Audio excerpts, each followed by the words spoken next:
به هر حال دنبال حذف و بایکوت کردن اتاقای حکمرانی خوب هستش جناب آقای علیرضا نامور حقیقی که به تعدادی من موثق مطمئن شدم که ایشون به چند نفر تماس گرفته و اینو گفته، به همین خاطر دیگه مطرحش کردم. یعنی تا اون تحقیقات کاملم انجام ندادم که متوجه بشم که ایشون زنگ زده. اینجا دیگه الان بحث بایکوت کردنه، چون ایشون علاقمنده که نظریه‌شو ابتدا در کلاب هاست جا بندازه. خب برای جا بندازه ما کاریش نداریم، ولی این کاری به کار ما نداشته باشه. یعنی بین اون تماس نگیره که آقا توی اتاقای حکمرانی خوب نرید، اینا طرفدار جنگن. بیاد گفتگو کنه ببینیم کی طرفدار جنگه، کی در مورد جنگ اظهار نظر کرده، کی گفته که حمله به ایران گزینه بسیار خوبیه. اینو شما از کجا استنباط کردی؟ از کجا استخراج کردی؟ این دروغایی رو که سرهم میکنید چطوری در میاد از خودتون؟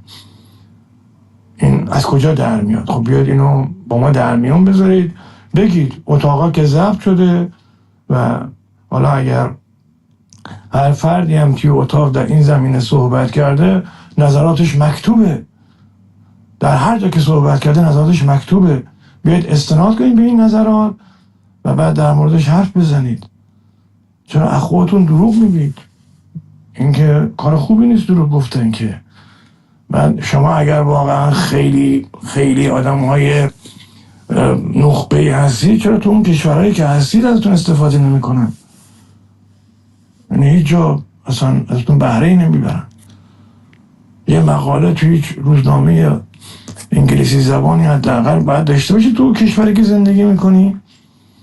یه حزب دم دستی حداقل شما باید باش کار بکنی، کار حزبی، هر یه چیز باید باشه دیگه. این که نشد که فقط بیاید بگید که آقا در اتاقای حکمرانی خوب شرکت نکنید. من آقای فرج سرکویی هم در اتاق دیدم، خیر مقدم عرض میکنم خدمتشون. آقای وظیفه‌شناس، من آقای شهبازی رو نمیبینم ولی ظاهراً که تشریف آوردن. آقا منم عرض سلام دارم خدمت جناب عالی و همه عزیزان حاضر در اتاق. من نه فقط آقای قاضی‌زاده، آقای سفیری که تشریف دارن، بذار سرچ بکنم اگر آقای شهبازی هم هستن. آقای سرکویی رو من دیدم، دعوت دادم خدمتشون. بله. خب جناب آقای شهبازی، آقای شهبازی نیستن فعلا. آقای زرین آباد اسمشون انگلیسیه دیگه، درسته؟ این اکانت کلاب هاوسیشون به فارسی هم سرچ بکن.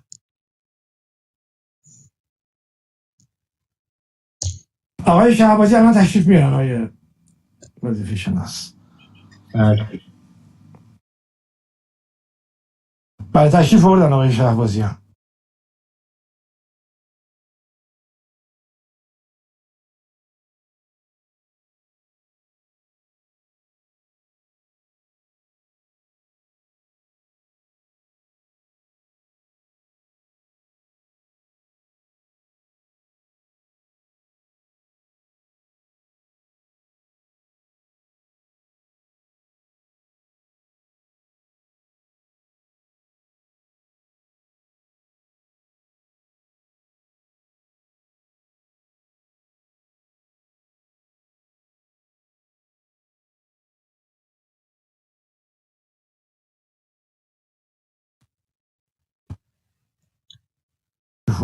خب الان دعوت فرستادم برش. بله.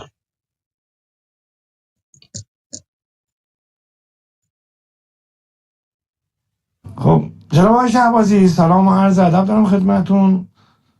دوستان علاقمندن اتاق رو با یه مقدمه از شما آغاز کنیم. آقای سرکویی، جناب آقای سفیری، آقای قاضی‌زاده، آقای پسندپورم و همچنین خانم لادن یزدیان هم تشریف میارن. میخواید شما بفرمایید تا دوستان دیگه به ما بپیوندن. سلام و عرض ادب دارم خدمت جناب عالی و دوستان گروه. اتاق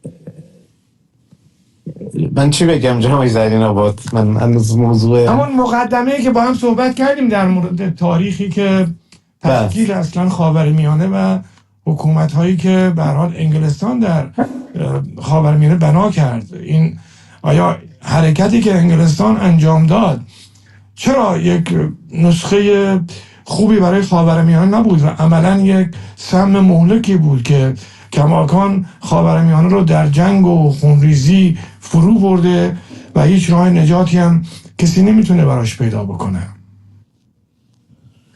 بله. خب خاورمیانه جدید ما میدونیم که بعد از جنگ جهانی اول ایجاد شد. در جنگ جهانی اول آلمان و عثمانی در یک جبهه بودند و روسیه و بریتانیا و آمریکا و فرانسه در جبهه دیگه بودند. خب این جنگ منجر به فروپاشی امپراتوری عثمانی شد که امپراتوری بسیار یکی از قدرت‌های بزرگ دنیا بود، زبانی ابرقدرت اروپا بود عثمانی.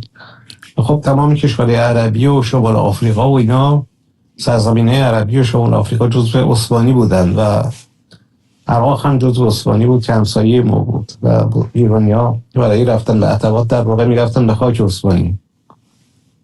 در نهایت بر اساس قراردادی که در زمان جنگ محرمانه بین 1916 محرمانه بین فرانسه و بریتانیا بسته شد که معروف به قرارداد سایکس پیکو، یک کنفرانس تشکیل شد در 1921 در قاهره که آقای سر وینستون چرچیل که اون زمان جوان بود و وزیر تازه منصوب شده بود به عنوان وزیر مستعمرات بریتانیا، قبلش وزیر جنگ بریتانیا بود، و کارشناسان متخصص و برجسته و فرماندهان و مقامات برجسته منطقه بریتانیایی در منطقه مثل آقای ژنرال آیرونسایت که از ایران رفته بود، فرماندهی قشون بریتانیا در شمال ایران بود، معروف به نورپرفورس، یا خانم گرترود بل که عرب شناس و ایران شناس بسیار مهمی بود، و لورنس عربستان و غیره، و شخصیت‌های بومی متنفذ مثل سرساسون افندی از عراق. اینها نشستن و در واقع نقشه خاورمیانه جدید رو تنظیم کردن و تبدیل شد به کشورهایی که به این شکل با می‌بینیم. خب خاندان هاشمی که در واقع شریف مکه بودن، یعنی متولیان مکه بودن، اینها رو به خاطر رقابتی که سعودی‌های وهابی باشون دادن، اینا رو بهشون حکومت سلطنت عراق و اردن رو دادن و سوریه رو دادن، و اون منطقه حجاز و اون منطقه که الان موسوم شده به عربستان سعودی رو دادن به خاندان آل سعود. و در واقع به این شکل و بقایای عثمانی هم که همون ترکیه فعلی هست سر جاش بود با نام جمهوری ترکیه، رهبری کمال آتاتورک. خب ایران هم درش یک تغییر رژیم شده بود، میشد در دیگه تقریبا شروع یک تغییر رژیم در ایران.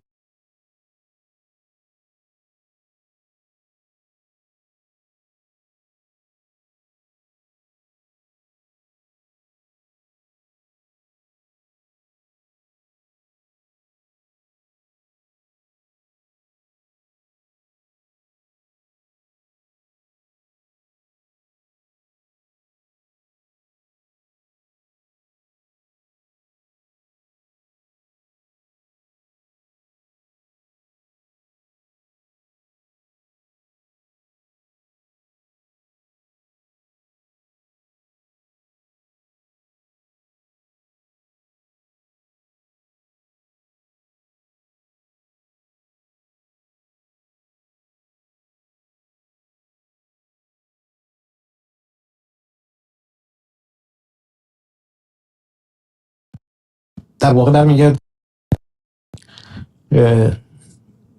جایگاهی برای خاورمیانه قائل شده بودند در نظم جهانی. یعنی ما میدونیم که در از همون زمان استخراج نفت در خاورمیانه شروع شده بود و به تدریج نفت اهمیت خیلی زیادی پیدا کرد. از همون زمان اول نفت اهمیت پیدا کرد و اصلا یکی از علل پیروزی نیروی دریایی بریتانیا رو برخورداری از نفت. اولین نیروی دریایی بود که سوختش از زغالسنگ به نفت تغییر داد و به خود برای همینم برای تأمین خودش هم اون قرارداد دارسی رو خرید و در واقع کمپانی نفت انگلیس و آنگلو کمپانی رو تشکیل داد و در واقع نفت ایران کمک بزرگی کرد به پیروزی جنگ جهانی اول و جایگاه مهم نفت و در واقع سبب شد که خاورمیانه به عرصه کمپانی نفتی مهم دنیای آن روز مثل استاندارد اویل، راکفلرها، رویال دانش که هنوزم هستش و غیره تبدیل شه و کمپانی نفت فرانسه که بعدها تبدیل شد به توتال.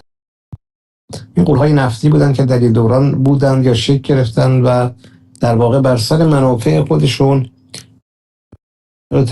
تبدیل کردن به عرصه رقابت ها. یک عامل دیگری که وارد خاورمیانه شد پس از در واقع تشکیل خاورمیانه پس از جنگ جهانی اول عامل بود یا همون کمونیسمی که در پایان جنگ در 1917 در روسیه تزاری که اون هم یه قدرت اصلی بود به قدرت رسید و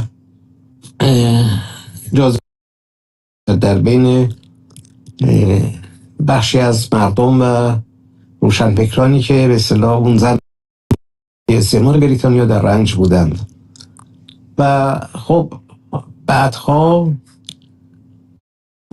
یعنی گسترش بولشویسم و گسترش کمونیسم سبب شد که در منطقه خاورمیانه که اول بعد از جنگ جهانی دوم نه جنگ جهانی اول بعد از جنگ جهانی دوم سبب شد که در یک نیروی جدیدی از جوانان به خصوص در میان افسران و نظامیان ناسیونالیست اسم جدیدی در بین افسران جوان و نظامیان جوان پیدا بشه که بخش‌هایی از مارکسیسم رو اقتباس و آمیختن با ناسیونالیسم بومی خودشون که همون ناسیونالیسم عربی بود و اون یک جریان به ظاهر چپگرای در واقع در این حال نظامی گرایی به نام بأسیسم که ما در کودتای ناصر می‌بینیم در عراق و سوریه و